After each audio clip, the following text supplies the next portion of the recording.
Nous nous rendons à une coopérative familiale de plantes aromatiques et médicinales à une douzaine de kilomètres de Marrakech sur la route de Tameslot. Nous sommes accompagnés du professeur Mohamed Bagram de la faculté des sciences et techniques de Marrakech. Alors on est dans l'exploitation, c'est une exploitation familiale de la famille Bouhat, actuellement gérée par le fils aîné, Ilah Bouhat. Alors c'est une exploitation de 10 hectares sur laquelle, au niveau de laquelle on est en train de couvrir un peu toute la chaîne de valeur.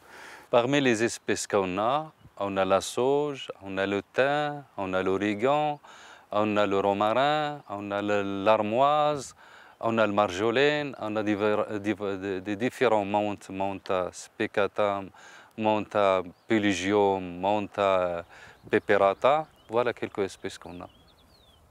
La coopérative Raboua participe à une agriculture familiale répandue au Maroc. La récolte saisonnière de plantes aromatiques et médicinales a traditionnellement offert une source de revenus pour les familles marocaines. Le pays en est d'ailleurs le 10e exportateur mondial, ainsi que le fournisseur exclusif de plusieurs huiles essentielles, comme l'armoise, la camomille sauvage et la tanésie annuelle. Pour obtenir ces huiles, les plantes, une fois récoltées, sont mises à sécher sur de grands râteliers à l'air libre. Elles sont ensuite distillées dans des alambics chauffés au bois ou au gaz afin d'en extraire les huiles essentielles qui peuvent être valorisées dans divers produits cosmétiques.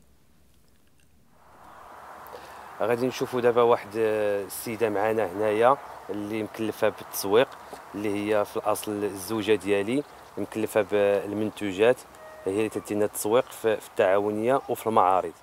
Ici, on travaille, moi et mon mari. On a déjà 2 enfants. On est ici, on a une petite maison ici. On travaille tous les deux. On fabrique les produits cosmétiques, on fabrique les huiles. Moi, je m'occupe des huiles et de savon noir et des masques. Mon mari, il s'occupe de distillation et tout ce qui est agricole. Comme nous avons pu le voir, le système de distillation de la coopérative Raboua est alimenté au gaz ou au bois.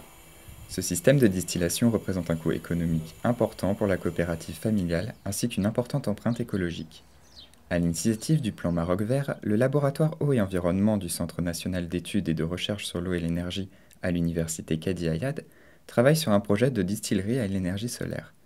C'est un système de distillation des plantes aromatiques et médicinales classiques où l'eau est chauffée au moyen d'un réflecteur solaire chez Fleur. Cette parabole, constituée de plusieurs dizaines de miroirs simples, concentre les rayons du soleil en un point focal où la température peut atteindre les 800 degrés. Et ça permettra un petit peu de faire une valeur ajoutée pour les agriculteurs, parce que normalement il y a une grande différence entre ce qu'on vend en vrac séché et par rapport à ce qui est distillé. Et donc ça veut dire que nous avons un petit peu montré la faisabilité technique, la faisabilité économique, puisque ça veut dire qu'on obtient des rendements 2 fois plus grands que le rendement obtenu par les petites coopératives. Ça permettra aussi de diminuer tout ce qui est au niveau d'énergie conventionnelle, parce qu'eux ils utilisent le bois. Vous savez que le bois normalement il le cherche au niveau des forêts, donc ça permettra un petit peu au niveau de l'environnement, il a un grand impact. Et troisième chose, ça veut dire que c'est un système qui ne permet pas beaucoup d'investissement. Ça coûte à peu près dans 30 000 dirhams, 3 000 euros. On peut normalement la monter dans une période d'une année et demie. Et troisième chose, ça veut dire que vous avez vu qu'ils sont normalement fabriqués avec des produits locaux, c'est des miroirs simples avec de fer et tout ça, donc ça ne demande pas une grande technicité. L'agriculture familiale est un facteur important de l'économie au Maroc et notamment celle des plantes aromatiques et médicinales dont l'exportation génère près de 20 millions d'euros chaque année. À une plus petite échelle, cette agriculture joue un rôle socio-économique vital dans un pays où 3 à 4 millions de ruraux travaillent dans le secteur agricole. La structure de coopérative permet une meilleure redistribution des bénéfices et une égalité entre les membres. La distillation, quant à elle, permet d'apporter une valeur ajoutée aux produits et d'augmenter les revenus des cultivateurs. Le développement de projets comme la distillerie à énergie solaire devrait permettre une amélioration des conditions de vie des membres de coopératives car plus respectueuses de l'environnement. Il est également facile à mettre en place et à entretenir. Ce système est surtout plus économique puisqu'il garantit des rendements plus élevés et au contraire du bois et du gaz, le soleil est encore gratuit. Cette année, le projet a été incubé dans une entreprise en vue d'une prochaine commercialisation.